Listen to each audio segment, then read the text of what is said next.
Here's a stat worth thinking about. The average manufacturer loses between 15 and 20% of total sales revenue due to poor quality. Not bad products, not bad people.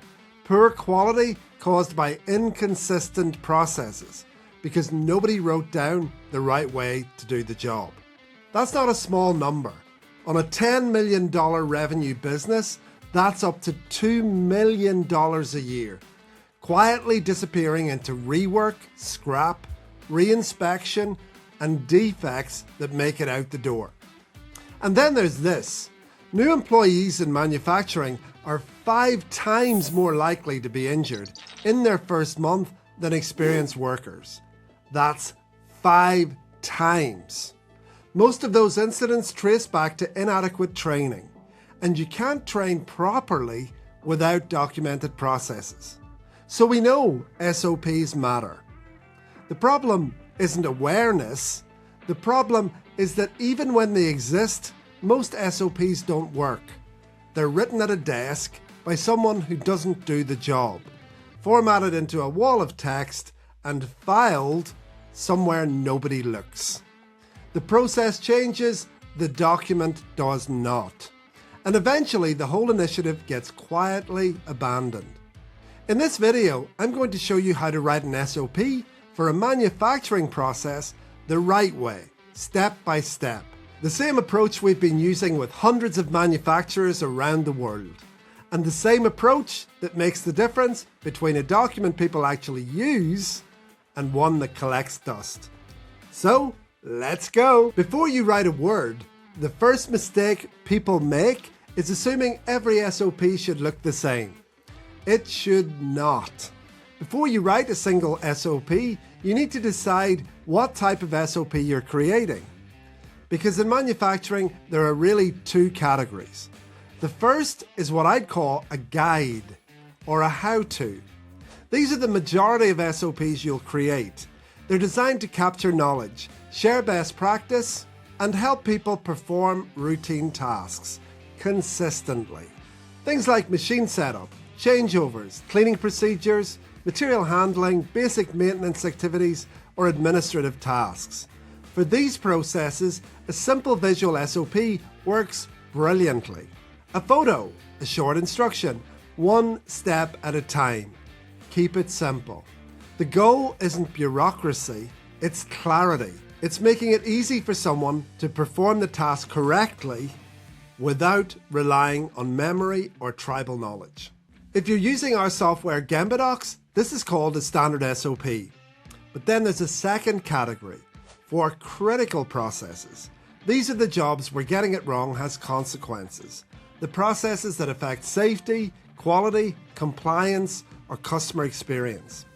For these, documentation alone isn't enough. You aren't simply creating a guide, you're creating a training standard. A document that will be used to train people, assess competency, and ensure the process is performed consistently every single time. And that requires a different approach. We'll come back to that in a moment. But first, regardless of which type you're documenting, there's one rule that never changes. You need to go to the Gemba. And here we are. Gemba is a Japanese word. It means the workplace, where the action is happening, where the value is being added. And here's the single most important rule in SOP writing. The further away from the Gemba the SOP is created, the worse the SOP is going to be. That's perhaps the most important point in this whole video. Full stop. So get yourself onto the floor. Observe the process as it is, not how you think it is.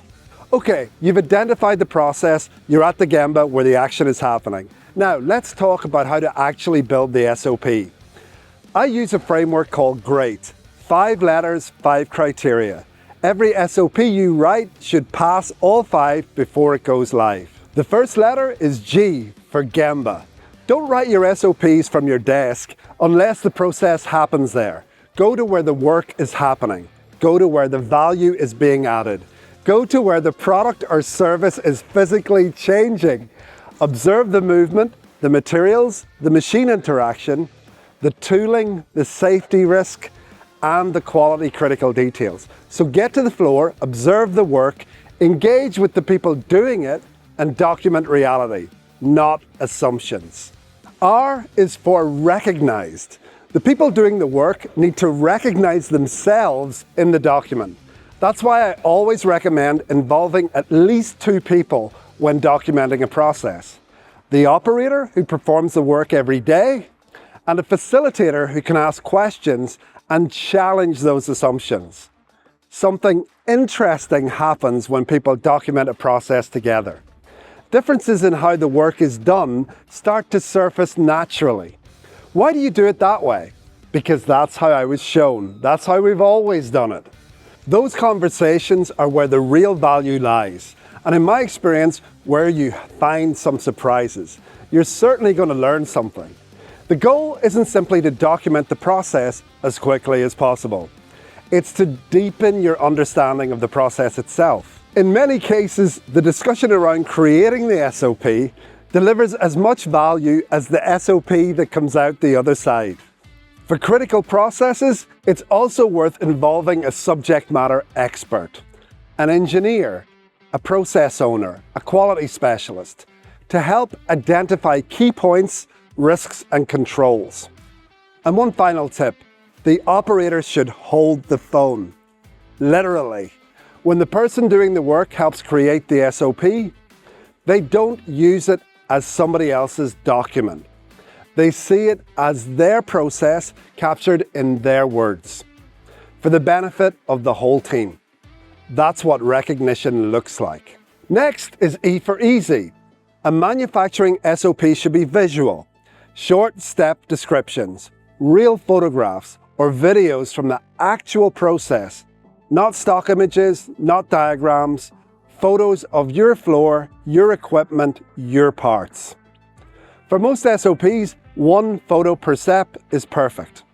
1 short instruction, 1 action per step. Simple.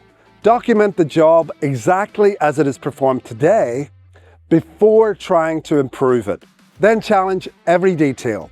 Ask, why is this step necessary? What is its purpose? Can it be simplified? Can it be safer? Can quality be improved? This is where continuous improvement begins. If you're documenting a critical process, this is even more important. And critical processes deserve a more advanced format. This is when we use the training within industry, or TWI approach. Instead of simply documenting what to do, we identify the major steps, the key points within those steps, and most importantly, the reasons why those key points matter. For example, instead of simply saying torque to 45 Newton meters, we explain that the torque setting prevents joint failure under load. When people understand why something matters, they're far more likely to perform that task correctly and spot problems before they become defects. A is available at point of use. Here's another phrase I really want you to remember. Put the answer where the question is asked. If someone needs to know how to set up a machine before a production run, the SOP needs to be at the machine, not in a binder, on a shelf, and not buried somewhere in a shared drive. One of the biggest mistakes companies make is assuming that because a standard exists, that it will be used. I'm here to tell you it won't. People need to know the standard exists, understand why it matters, and be able to access it within seconds when they need it. If operators have to stop what they're doing and go searching for an SOP, you've already created friction. And friction is the enemy of standardization, and the value of your standards implementation will be limited. You can deploy SOPs in different ways. This might mean a laminated copy at the workstation. It might mean a QR code on the machine linking to the latest version. Or it could be a link embedded directly into the ERP or works order system, so the instruction arrives with the job. The format matters less than the accessibility. The best SOP in the world creates no value if people can't find it when they need it. Make access effortless. T is for tested and trained.